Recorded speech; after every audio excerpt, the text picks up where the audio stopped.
Morning students, welcome to my channel Study Locker. बच्चों, आज हम 7वीं क्लास की 16वीं वर्कशीट करने जा रहे हैं और टॉपिक है समानता। समानता मतलब बराबरी, सभी को बराबर समझना, कोई बड़ा नहीं कोई छोटा नहीं।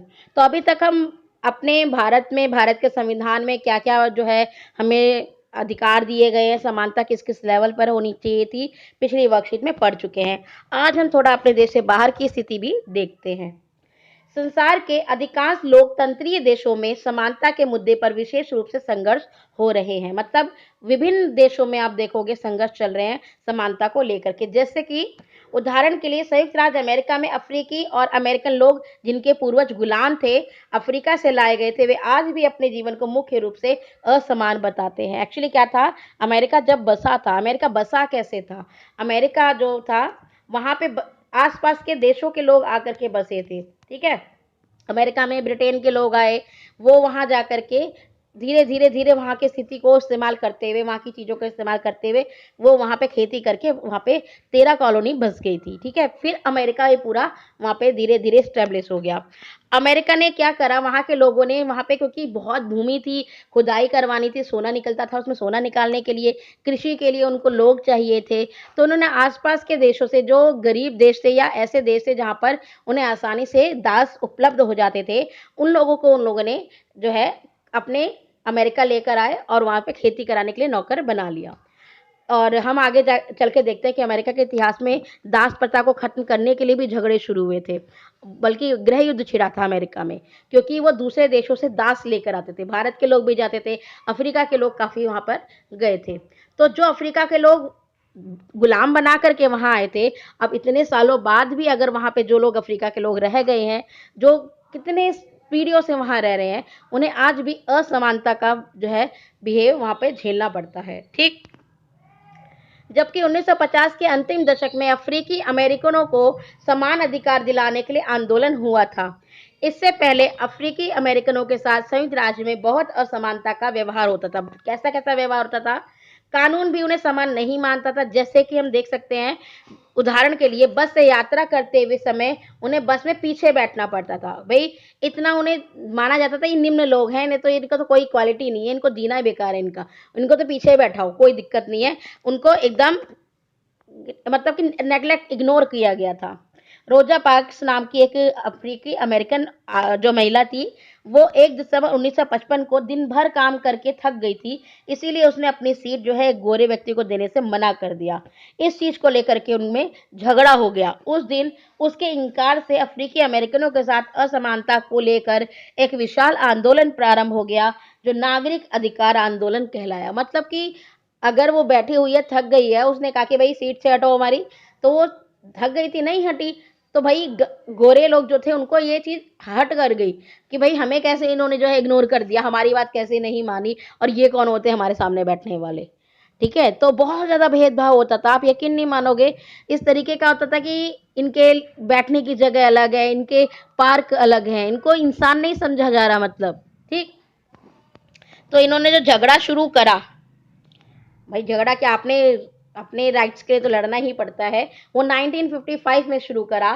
फिर हम देखते हैं कि 1964 में जाकर के नागरिक अधिनियम, अधिकार अधिनियम जो है वो बनाया गया। इसके तहत नस्ल, धर्म, राष्ट्रीय मूल के आधार पर भेदभाव को निषेध कर दिया गया। मतलब पार्शियलिटी नहीं कर सकते हो आप, किसी के साथ भेदभाव, बुरा बिहेव नहीं कर सकते हो। ठीक, इसमें यह भी कहा कि अगर अफ्रीकी अमेरिकन बच्चों के लिए सब स्कूलों के दरवाजे खोले जाएंगे और उन्हें उन अलग स्कूलों में नहीं जाना पड़ेगा जो विशेष रूप से केवल उन्हीं के लिए खोले गए थे। मतलब भाई अफ्रीका के लोगों के लिए अलग खोला गया था, भाई गोरे लोग अलग पढ़ेंगे और वो लोग अलग पढ़ेंगे, स्कूल अलग थे, पार्क अलग थे, बसेस में जगह अलग थी। आपने तो सुना ही होगा, गांधी जी को जो है रेलगाड़ी से इसीलिए तो उतार दिया गया था कि भाई आप इसमें बैठने वाले कौन होते हैं, ये तो बड़े लोगों के लिए है, गोरे लोग बैठेंगे इसमें। तो इस तरीके से हम देख रहे हैं कि भेदभाव वहां पर किया जाता था। लेकिन अब हम देख रहे हैं कि जो स्कूल आम स्कूल की तरह वहां पे चलेगा, ऐसा नहीं है कि काले लोगों के लिए अलग, गोरे लोगों के लिए अलग।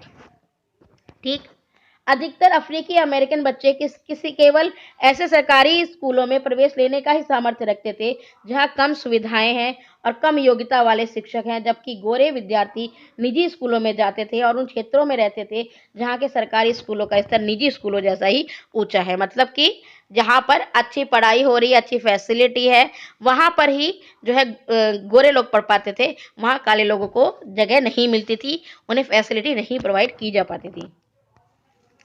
लोकतंत्र के सम्मुख चुनौती कौन सी होती है? भाई समानता की असमानता, मतलब कि हम कह रहे हैं पैसे के रूप में सभी समान हो, कोई बहुत ज्यादा अमीर ना हो, कोई बहुत ज्यादा गरीब ना हो, और समाज में सभी बराबर हो, किसी के साथ भेदभाव किसी भी आधार पर ना हो, न धर्म, न जाति, न रंग, न बोली, न क्षेत्र, किसी भी आधार पर भेदभाव नहीं होना चाहिए।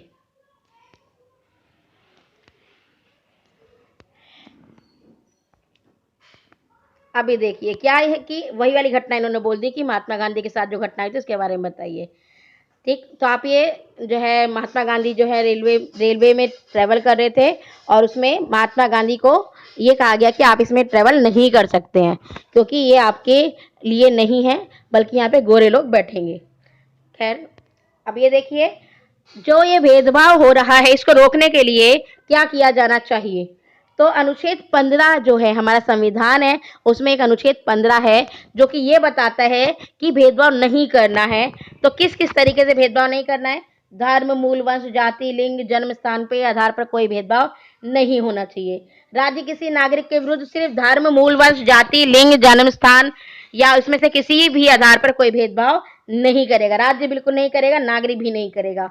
कोई नागरिक केवल धर्म, मूल, वंश, जाति, लिंग, जन्म स्थान या इसके आधार पर भेदभाव नहीं करेगा। दुकान, सार्वजनिक भोजनालय, होटल, सब जगह सबको जाने की अनुमति है, जो सार्वजनिक जो जगह है। पूर्णतः या भागीतः राज्य निधि से पोषित या साधारण जनता के प्रयोग के लिए समर्पित कुआं, तालाब, स्नानघर, घर, सड़कें, सार्वजनिक समागम के स्थानों के उपयोग के संबंध में किसी भी तरीके से कोई व्यक्ति ऐसा नहीं है जिसे ये कहा जाए कि आप इसके योग्य नहीं हो। मतलब क्या है? कोई भेदभाव नहीं होगा, आप हर जगह जा सकते हैं, जो भी गवर्नमेंट की प्रॉपर्टी है उसका यूज करने का सभी को अधिकार है। चलिए क्वेश्चन आंसर पे चलते हैं। देश में समानता स्थापित करने के लिए कुछ उपाय बताइए। भाई आप इसमें बहुत सारी चीजें बता सकते हैं। महिलाओं को अधिकारों के प्रति जागरूकता बढ़ाई जानी चाहिए, शिक्षा के समान अवसर सबको मिले, व्यवसाय के समान अवसर मिले, आरक्षण दे करके भी हम सपोर्ट कर सकते हैं। जैसे कि जो वर्ग पहले से बहुत ज्यादा पिछड़ा है तो उसको सपोर्ट दे करके हम दूसरों के बराबरी में ला सकते हैं। संविधान समानता को किस प्रकार से सुनिश्चित कर रहा है हमारा? तो आप अनुच्छेद 15 के बारे में बता देंगे जो कि बताता है किसी भी आधार पर भेदभाव करना कानूनन अपराध है।